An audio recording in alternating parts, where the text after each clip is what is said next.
அது மண்டவெளியடா தோட்டா தெரியாதடா தாத்தா தாத்தா கொஞ்சம் குடி கொடு எங்க பேரா பேரா ஏன் குடியடி தாத்தா தாடி எடுக்கையில கொடிய பறந்துருச்சு முடிச்சிடலாமா?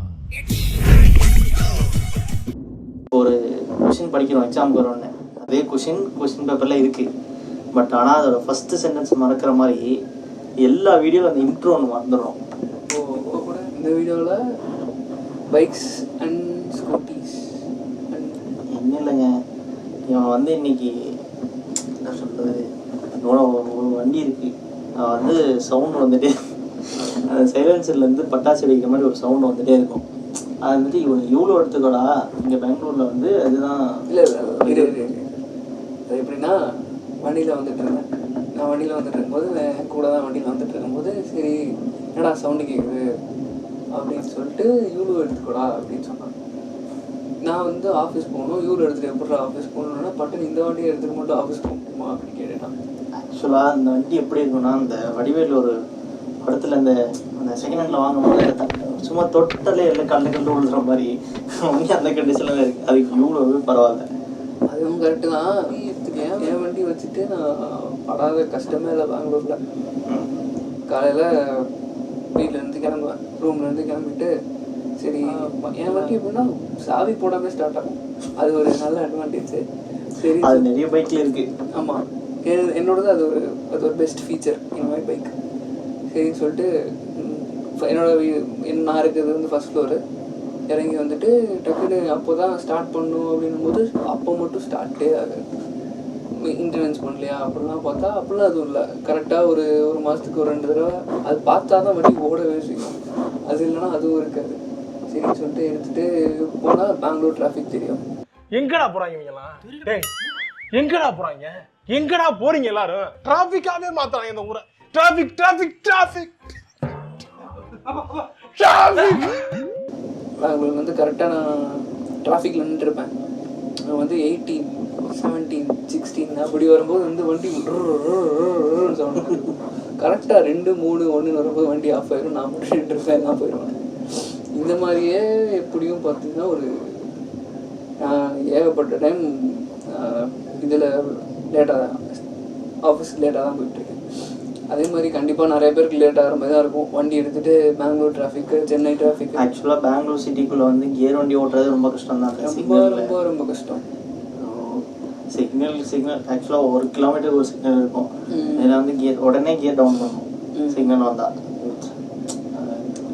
கியர் வண்டி ஓட்டுறது கஷ்டம். ஆனால் கியர் வண்டி இல்லைன்னா பல அட்வான்டேஜஸ் இருக்காது. சரி ஸ்கூட்டி எடுத்துக்கலாம். ஸ்கூட்டி எடுத்தேன்னா இப்போ எங்கேயாச்சும் போகணுன்னு நினைக்கிறேன். இப்போ டக்குன்னு எனக்கு மைண்டு சரியில்லை, ஒரு 2 நாள் சிக் லீவ் எடுத்துகிட்டு டக்குன்னு எங்கேயாச்சும் பைக் ரைடு போகணுன்னு. இது ஃப்ரெண்ட்ஷிப் மட்டும் இல்லை, நீ ஒரு நல்ல ஃப்ரெண்டு மட்டும் இல்லை, இது லவ் தான் உன்கிட்ட சொல்லணும்னு ஏங்கின. போகாத, தள்ளி போகாத, என் கூடயே இருன்னு உன்கிட்ட சொல்லணும்னு ஏங்கின. மனமோ ஏதோ சொல்ல வார்த்தை தேடுதுன்னு தோணுது. பார்த்தா அந்த ஃபீல் கிடைக்காது ஸ்கூட்டியில். சரின்னு சொல்லிட்டு வண்டி எடுத்தால் தான் அந்த ஃபீல் இருக்கும். வண்டியில் எடுத்தால் தான் ஃபீல் இருக்கும். ஸ்கூட்டி வந்து பெங்களூர்லையா இருக்கட்டும், சென்னையில் இருக்கட்டும், ஹை டிராஃபிக் மெட்ரோ சிட்டிஸ் எல்லா இடத்துலையுமே வந்து ஸ்கூட்டி வந்து பெஸ்ட்டு. ஸ்கூட்டி எடுத்துகிட்டு ஜாலியாக போகலாம், வளைஞ்சு ஓட்டலாம். யாராக இருந்தாலும் ஸ்கூட்டி தான் டிராஃபிக் ஏரியா ப்ரிஃபர் பண்ணலாம். வண்டியில் என்னென்னா இதுதான் பிரச்சனை, வண்டியில் டிராஃபிக்கில் ஓட்ட முடியாது. ஸோ அதுக்குன்னு ஒரு ரீல் கூட பார்த்தேன். என்னென்னா ஒருத்தர் வந்து இந்த மாதிரி பைக்கு அப்படின்னு எடுத்திங்கன்னா, பைக் கண்டிப்பாக வந்து நீட் கிடையாது, வாண்ட்டு தான் அப்படின்னு சொல்கிறாரு. ஆமாம், அது வேணும், உண்மைதான். பட் ஆனால் இந்த மாதிரி சிட்டிஸில் வந்து ஸ்கூட்டர்ஸ் நீட். ஸ்கூட்டர்ஸ்ன்றது நீட். ஆமாம், ஏன்னா அந்த டிராஃபிக் சிக்னல்ஸ் வந்து நம்ம கேட் டவுன் பண்ணணும் தேவை கிடையாது. எடுத்தோமா ஸ்டார்ட் பண்ணாமல் போயிட்டே இருக்கலாம். சரி, அப்போ டூர் போகணும் அப்படின்னா என்ன பண்ணுவாங்க? அந்த மாதிரி டைமில் வந்து நம்ம பைக்கை தான் சூஸ் பண்ணி ஆகணும். ரெண்ட் எடுத்துகிட்டு போகலாம். ரெண்ட் எடுத்துகிட்டு போனால் இப்போது ஒரு டைம் ரெண்ட் எடுத்துகிட்டு போகிறதுக்கே 1500 to 2500 கிட்ட ஆகுது. இப்போ ஸ்கூட்டி எடுத்தோம்னா வேறு வழி இல்லை. எப்போலாம் ட்ரிப்பு போகிறேன் அப்போல்லாம் வந்து ரெண்ட் எடுத்துகிட்டு போகணும். அதான் வேறு வழி. அப்புறம் இது வந்து இன்னும் 2 கேட்டகரியாக பிரிக்கலாம். இப்போ கமிட்டடாக இருக்க பசங்க, சிங்கிளாக இருக்க பசங்க அப்படின்னு எடுத்துக்கலாம். கமிட்டடாக இருக்க பொண்ணுங்க, சிங்கிளாக இருக்க பொண்ணுங்க. இப்போ இந்த கமிட்டடாக இருக்கவங்களுக்குலாம் எப்படின்னா வண்டி மேட்டர் கிடையாது. The person who with the travel matters. Okay, எல்லாருமே ஒத்துக்க மாட்டாங்க. என்னோட பெர்ஸ்பெக்டிவில் இது ஒரு மேட்ரு. நான் ஸ்கூட்டியாக இருந்தாலும் சரி, இதாக இருந்தாலும் சரி. ஆனால் அதுலேயுமே வந்து எப்படின்னா ஒரு ஸ்டேஜ்க்கு மேலே வந்து இப்போ லாங் ரைட்லாம் போகிறோம் அப்படின்னா ஸ்கூட்டிலாம் வேலைக்கே ஆகாது. கண்டிப்பாக வந்து அந்த டைமில் வேணால் நீங்கள் ரெண்ட் எடுத்துகிட்டு வண்டி எடுத்துகிட்டு போயிடலாம். லாங் டிரைவுக்கும் இப்போ பிஎம்டபிள்யூல ஒரு ஸ்கூட்டி விட்டுருக்கான், ஸ்கூட்டி. பட் என்னன்னா அஃபோர்ட் பண்ண முடியாது. அஃபோர்ட் பண்ண முடியாது. 14 lakhs. காசு காசு கொடு காசு காசு காசு காசு கொடு காசு. அதெல்லாம் சான்ஸே கிடையாது. 14 lakhsக்கு போயிட்டு அப்படி பண்ணுறதுக்கு ஹிமாலயன் நல்ல நல்ல பைக்கை வந்து ரெண்ட் எடுத்துகிட்டே போய்க்கலாம். என்ன ரெண்ட்டுக்கும் காசு கட்டணும், பெட்ரோலுக்கும் காசு கட்டணும். என்னன்னா ரெண்ட் எடுக்கிறதுக்கே இங்கே கஷ்டம். ரெண்ட் எடுக்கிறதே கஷ்டம். அதெல்லாம் அந்த பைக்கு ஸ்கூட்டி கம்பேரிசன் பார்த்தீங்கன்னா இந்த பிரச்சனைலாம் இருக்கு. சரி, இதுக்கு வந்து நான் ஒரு இன்சிடென்ட்டே சொல்கிறேன். மெயின்டெனன்ஸ் பற்றி பேசுனேன்ல, மெயின்டெனன்ஸ் பற்றி பேசும்போது இது ஒரு என் லைஃப்பில் ஒரு ரொம்ப கேவலமான இன்சிடென்ட். பைக்னால நடந்த ஒரு இன்சிடென்ட். என்னன்னா எனக்கு ரீசெண்டாக தான் இப்போது ஒரு ஜாப் கிடைச்சிது. சரின்னு சொல்லி அவங்க ஆஃபீஸ் ட்ரிப்லாம் கூட்டிகிட்டு போயிருந்தாங்க. என்னன்னா இவங்க ஹெச்ஆர் இம்ப்ரெஸ் பண்றதுக்கு வந்து இம்ப்ரெஸ்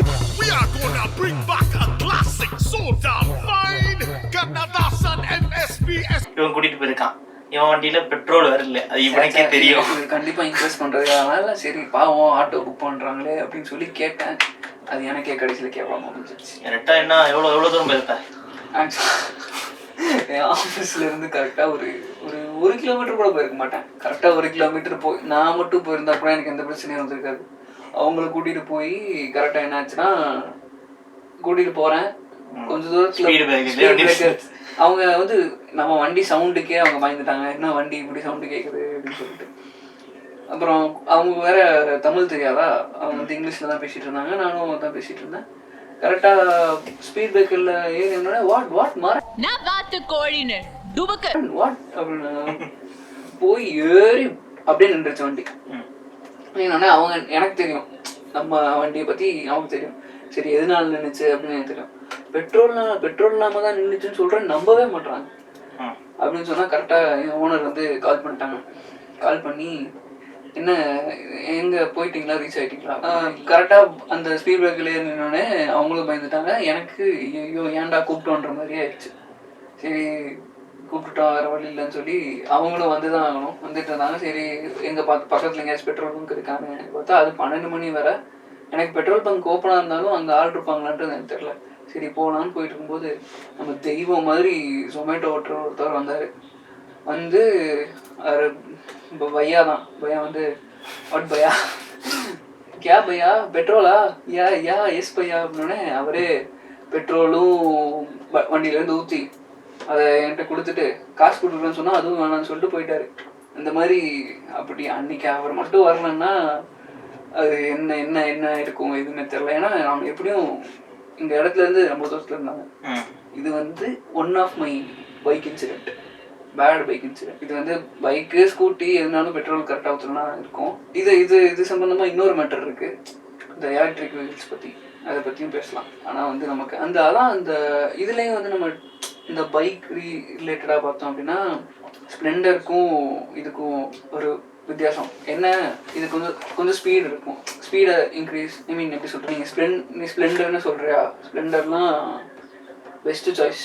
மைலேஜாக இருக்கட்டும், லாங் ரைடு இல்லை பெங்களூர் சிட்டிக்குள்ளே கியர் சேஞ்ச் பண்ணி ஓட்டுறது மைலேஜ் கண்டிப்பாக ட்ராப் ஆகும். எந்த வண்டி இருந்தாலும் கண்டிப்பாக ட்ராப் ஆகும்.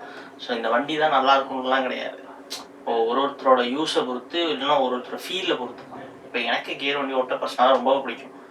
ஸோ அதனால் நான் இந்த மாதிரி சிட்டிஸ்லாம் நான் கியர் வண்டி ஓட்டிட்டு தான். எனக்கு அது பெருசாக ஒரு ஸ்ட்ரகிள் கிடையாது. பட் ஆனால் அது நேச்சுரலாக பார்க்கும்போது, ஒரு நார்மலாக பார்க்கும்போது அது கொஞ்சம் கஷ்டம் தான்.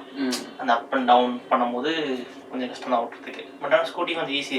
பட் ஆனால் எனக்கு கியர் ஓட்டிட்டு ஸ்கூட்டி ஓட்டும் போது ஒரு புல் கொடுக்கும்ல, அது டக்குன்னு நம்மளை எங்கேயும் இழுத்துட்டு போகும், அது ஒரு ஃபீல் இருக்கும் பைக்கில். இல்லை ஸ்கூட்டரில் சொல்கிறேன், ஸ்கூட்டர் வித்தவுட் கியர் அந்த த்ராட்டல் கொடுக்கும்போது ஒரு புல் நல்லா இருக்கும். அது வேணா சொல்லலாம். ஸ்கூட்டின்றது ரொம்ப கம்ஃபர்டபுள், ஈஸி, கம்ஃபர்டபுள், லக்கேஜ் எடுத்துகிட்டு போக யூஸ் ஆகும். வேறு என்ன, அவ்வளோதான். இப்போ வந்து எல்லாரும் எல்லா வண்டியும் எல்லாம் ஓட்ட ஆரம்பிச்சிட்டாங்க. ஸோ இதுன்னு சொல்லி பிரிக்க முடியாது. இந்த வண்டிக்கு ஸ்கூட்டில நான் நிறையா போயிருக்கேன், அதனால எனக்கு ஸோ எதுவும் பிரிக்க முடியாது. நீ எதை ப்ரிஃபர் பண்ண? நமக்கு வந்து ப்ரிஃபரன்ஸ் எப்படின்னா, நம்ம இருக்க சிட்டி பஸ்ஸஸில் நான் கேட்குறேன். பொதுவாக கஷ்டப்பட்டாலும் பைக்கு தான். எஸ், கியர் பைக் தான். நான் இப்போவும் கஷ்டப்பட்டு தான் இருக்கேன் ஓட்டிட்டு. பட் என்னமோ தெரியல, பைக்கை வந்து ஸ்கூட்டிகிட்ட விட்டு கொடுக்க முடியல. இப்போ நான் தனியாக இருக்கனால அதான் சொல்கிறேன், சிட்டியில் தனியாக இருக்கனால பைக்கு தான். தனியாக இல்லாத சுச்சுவேஷனில் தான் நான் ஸ்கூட்டி தான் ப்ரிஃபர் பண்ணியிருக்கேன். தனியாக இல்லாத அது அப்படி எப்படி சிட்டிக்குள்ளே ராயல் என்ஃபீல்டை வச்சு ஓட்டிகிட்டு இருக்கானுன்னு தெரியல. இப்போ இதுலேயும் பார்த்தோன்னா, இப்போ நான் இங்கே பெங்களூரில் இருந்ததுன்னு பார்க்குறேன், மோஸ்ட்டாக யாரை பார்த்தாலும் அந்த ராயல் என்ஃபீல்டு மேலே ஒரு கிரேஸ். அது வந்து பேசிக்காக அது வந்து பைக் பார்த்தாலே வந்துடும். எனக்கு ஃபேனாக சொல்கிறேன், எனக்கு ராயல் என்ஃபீல்டு ரொம்ப பிடிக்கும். ஆனால் எனக்கு என்ன டவுட்டுனா, இந்த இதில் அவ்வளோ வெயிட்டான ஒரு வண்டியை எப்படி இல்லை வெயிட்ன்றது வந்து நீ அது இன்ஜின் ஆஃப்ல இருந்து அது இன்னும் பின்னாடி தள்ளும் போது, இல்லைன்னா அந்த சைட் ஸ்டாண்ட்லேருந்து எடுக்கும் போது தான் உனக்கு வெயிட் ஃபீல் ஆகும். ஒன்ஸ் நீ ஸ்டார்ட் பண்ணி மூவ் பண்ணினா வெயிட் ஃபீல் ஆகாது. ஸோ அதை நீ வெயிட்னு டிட்டர்மைன் பண்ணுறத விட நீ ஏன்னா அந்த இன்ஜினோட சூடு வேணா சொல்லலாம். அது வேணா ஒரு இது இருக்கு. ஏன்னா சிக்னல்ஸ்ல நின்று போகும்போது அந்த ஹீட் தாங்க முடியாது. நீ ஜீன்லாம் போட்டிருந்தாலும் உள்ள ஹீட் வரும் உனக்கு. ஆமாம், அதான் முன்னே சொன்ன மாதிரி ஒரு கிரேஸ் இருக்கவங்க ஒரு பைக் ரொம்ப பிடிக்கும். இப்போ எனக்கு வந்து GT650 ரொம்ப பிடிக்கும். இதை எங்க இருந்தாலும் நான்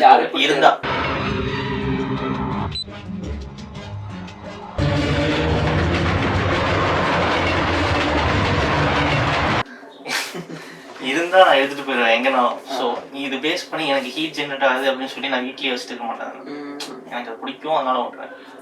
இப்போ மோஸ்ட்டாக பார்க்கும்போது இவ்வளோன்னு சொன்னோம்ல, இப்போ மோஸ்ட்டாக ப்ரிஃபர் பண்ணுறது எல்லாமே இவ்வளோ தான் ப்ரிஃபர், ஐ மீன் இவ்வளோன்றோம் ஈவி தான் ப்ரிஃபர் பண்ணுறாங்க. ஆமாம், இங்கே டிக்யூலேருந்து ஸ்விக்கி ஜொமேட்டோ ஓட்டுற வரைக்குமே எல்லாருமே ஈவி தான் ஓடிட்டு இருக்காங்க. ஆமாம், எலக்ட்ரிக் வெஹிக்கிள் எந்த விதத்தில் பெஸ்ட்டு, எந்த இதில் பிரச்சனை இல்லை. இப்போ உனக்கு வந்து இப்போ வண்டி வாங்க போகிற, நீ எலக்ட்ரிக் வெஹிக்கிள் வாங்குறதுமே வச்சுக்கலாம். அது உனக்கு எந்த அளவு அட்வான்டேஜ் இருக்கும், என்னென்ன டிஸ்அட்வான்டேஜ் இருக்கும்னு நினைக்கிறேன். எக்ஸ்பென்சிவாக இருக்குது. பட் அது ஒன் டைம் இன்வெஸ்ட்மெண்ட் தானே. ஒன் டைம் இன்வெஸ்ட்மெண்ட் தான். இப்போ ஏத்தரே வச்சுக்கோ, அதுவே 1.10 1.15 வந்துடுது. 85 96 இருக்குன்னு நினைக்கிறேன். 88 நினைக்கிறேன்.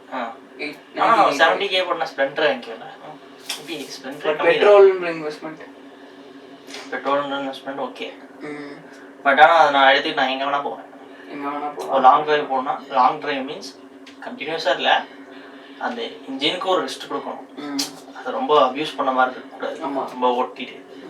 ஸோ அப்படி விட்டு போகும்போது சேம் அப்படி 150cc இன்ஜின் எடுக்கணும், இல்லை ஈவி எடுக்கணும்னா ரெண்டும் ஒன்று தான். இந்த லாங் டிரைவ்ஸில் இதுக்கும் சார்ஜ் தேவைப்படும். ஸோ அது ஒரு 3 hours or 6 hours. இதுக்கு ஒரு ரெஸ்ட், இதுக்கு ஒரு 1 hour விட்டாலே போதும். 1 hour 1.5 hours அந்த இன்ஜின் கூல் ஆகணும், அப்படின்ட்டாலே போதும். அப்புறம் பெட்ரோல் கஷ்டம். ஸோ அதுதான். வேற என்னன்னா ஈவியில் வந்து எக்ஸ்பென்சிவு, சார்ஜ் டைம் ரொம்ப. இப்போ அது அர்ஜென்ட்டாக போகணும். இப்போ நான் மறந்துட்டேன். இப்போ வந்து இப்போது பெட்ரோல் இன்ஜின்லேருந்து நான் ஈவி ஷிஃப்ட் ஆகிறேன்னா, இப்போ நான் பெட்ரோல் மைண்ட் செட்டில் தான் இருப்பேன். அதுக்கு ஷிஃப்ட் ஆகிறதுக்கே எனக்கு ரொம்ப நாள் ஆகும். கண்டிப்பாக. இப்போ நான் சார்ஜ் போடாமல் இருந்திருப்பேன், இப்போ அர்ஜென்ட்டாக நான் வெளியே போகணும். இப்போ 3 hours உட்காந்து என்ன சார்ஜ் போட முடியாது. ஸோ அது ஒரு நெகட்டிவாக இருக்குது எனக்கு. பேட்டரி லைஃப் தான். இப்போது பேட்டரி இப்போ போச்சுன்னா ஒரு நார்மலாக ஒரு இன்ஜின் போன மாதிரி தான் இருக்கும். இப்போ பேட்டரி ஃபுல் காஸ்ட் மாற்றணும்னாலே அது ஒரு 75 இல்லைனா 65% ஆஃப் பைக்கோட வேல்யூ இருக்கும். அது நிறைய பேர் ஈவி பூம் ஆகுதுன்னு சொல்லிட்டு இல்லை ஈவிக்கு வராங்க. பட் ஆனால் ஆக்சுவலாக வந்து இன்னும் ஈவியோட ஒரு ஃபுல் நாலேஜோட இன்னும் வரணும்னா இன்னும் நிறைய பேர் வரலாம். இன்னும் ஏன் ஓவராலாக இன்னும் வரலன்னா அதனால தான் ஒரு பர்ஃபெக்டான ஒரு இன்ஜின் எடுத்துகிட்டு வரணும். மோட்டார் அண்ட் பேட்டரி எடுத்துகிட்டு வரணும். ஸோ அதனால தான் இன்னும் ஹோண்டா ஹீரோ இவங்கெல்லாம் இன்னும் உள்ளே வர மாட்டாங்க. இந்த ஓலாலாம் இப்போ ஸ்டார்ட் பண்ணனே எலக்ட்ரிக். ஆமாம். ஸோ அவங்களுக்கு வந்து சர்வீஸில் ரொம்ப அடி வாங்கிட்டு தான் இருக்காங்க இன்னுமே. ஆக்சுவலாக இது வந்து 1888 வந்துருச்சு ஈவி. அப்பயே கார்லேயே வச்சுட்டாங்க. யாரும் அதை வாங்கல மீன்ஸ் அது வந்து அதோட இம்பார்ட்டன்ஸ் தெரியல அப்போது. பட் இப்போ வந்து எமிஷன் பொல்யூஷன் சவுண்ட் பொல்யூஷன் சொல்லும் போது தான் சவுண்ட் பொல்யூஷன் ஏன்டி இது மாதிரி சொல்லும் போது தான் ஈவிக்கு ப்ரிஃபர் பண்ணுறாங்க. சில பேர் ஈவிக்கு ஏன் ப்ரிஃபர் பண்ணுறாங்கன்னா அந்த பெட்ரோல் காஸ்ட் லிட்டருக்கு 100 மேலே போயிடுச்சு. ஸோ அதனால எல்லாம் நிறைய பேர் ஈவி இப்போ நம்ம வந்து இந்தியன் எக்கானமி பற்றிலாம் பேச போகிறோம். ஈவி பற்றி அட்வான்டேஜஸ்ன்னு எடுத்துக்கிட்டா ஒன் டைம் இன்வெஸ்ட்மெண்ட், எனக்கு தெரிஞ்ச வரைக்கும் ஒன் டைம் இன்வெஸ்ட்மெண்ட். அப்புறம் இப்போ புதுசாக இப்போ என்ன இது பண்ணுறாங்கன்னா பேட்ரி திரும்பி ஐ மீன் சார்ஜ் ரீஜென்ரேட் ஆகுற மாதிரி. ஒரு ரீசெண்டாக இன்னைக்கு ஒரு ரீலில் பார்த்தேன். இந்த மாதிரி ஒரு தமிழ்நாட்டில் ஒரு சின்ன வில்லேஜில் ஒரு ஃப்ரெண்ட்ஸ் எல்லாம் சேர்ந்து லித்தியம் பேட்டரியில் தான் ரன் ஆகுது. அந்த பேட்டரி வந்து திரும்பி ரீஜென்ரேட் ஆகுது ரன் ஆக. இப்போ ஒரு 150 கிலோமீட்டர்ஸ் பர் ஃபுல் சார்ஜ் கொடுக்குது. பைக் இன்ஜின்ஸ்லேருந்து பேட்டரி ரீச் கொடுக்குது அப்படின்னா அது ஒரு 200 கிலோமீட்டர்ஸ் 220 கொடுக்குற மாதிரி ஒரு ஃபீச்சர் கொண்டு வந்திருக்காங்க. ஸோ இதுவே வந்து ஃபுல்லாக கம்ப்ளீட்டாக ஒரு பெரிய கம்பெனியை இது பண்ணி கம்ப்ளீட்டாக பண்ணிட்டாங்கன்னா எனக்கு தெரிஞ்சு மோஸ்ட்டாக half to half எல்லாருமே வந்து half பெட்ரோல் half இவி வெஹிக்கிள்ஸ்ன்ற மாதிரி ஆயிடும் எனக்கு தோணுது. இல்லை அப்போவும் என்ன பாசிபிலிட்டிஸ் நம்ம சொன்ன மாதிரி தான். இந்த பெட்ரோலெல்லாம் அதிகமாகிடுச்சின்னு சொல்லி ஈவி போகிறவங்க தான் ஜாஸ்தி.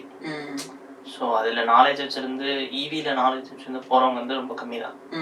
அது இல்லாமல் ஒரு ஈவி ஒரு பெஸ்ட்டான ஒரு ஈவி வாங்கணும்னா ஒரு top most brand top most கம்பெனிகிட்ட தான் வாங்கணும்.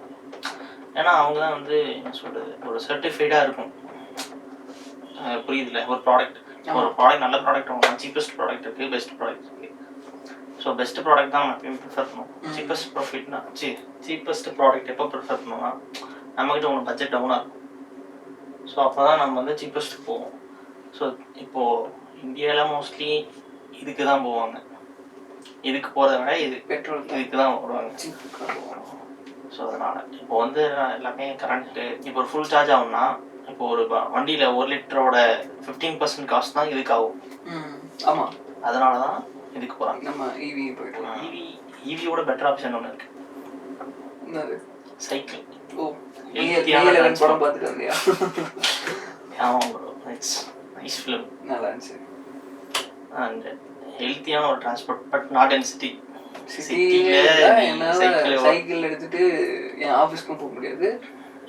நான் அதுவும் இங்கேருந்து சிக்பேட் போகணும் அப்படின்னு நினச்சேன். நான் அப்படி சொல்ல வரல. ஏன் சிட்டியில் ஹெல்த்தி இல்லைன்னா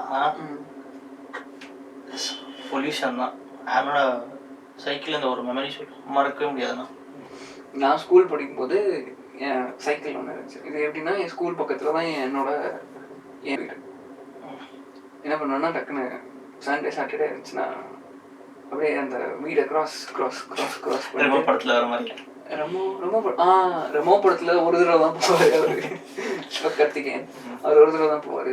நான் எப்படின்னா கிராஸ் பண்ணிட்டு இத்தனை தடவை கிராஸ் பண்ணும்போது ஒரு தடவை கூட பார்க்கல வேற. ஆனால் எனக்கு டக்குன்னு அதுதான் ஞாபகம். So this is our thoughts. இது எங்களோட தாட்ஸ். நாங்கள் வந்து யார் தாட்லையும் நாங்கள் இன்வால்வ் ஆகலை. அண்டு உங்களுக்கு ஏதாவது நாங்கள் சொன்னது பாயிண்ட் தப்பாக பட்டுச்சு இல்லைனா உங்களுக்கு ஏதாவது பாயிண்ட் சொல்லணும்னா உங்களோட கமெண்ட்ஸில் ஷேர் பண்ணுங்கள். மறக்காமல் சப்ஸ்கிரைப் பண்ணிடுங்க. சப்ஸ்கிரைபர்ஸ்.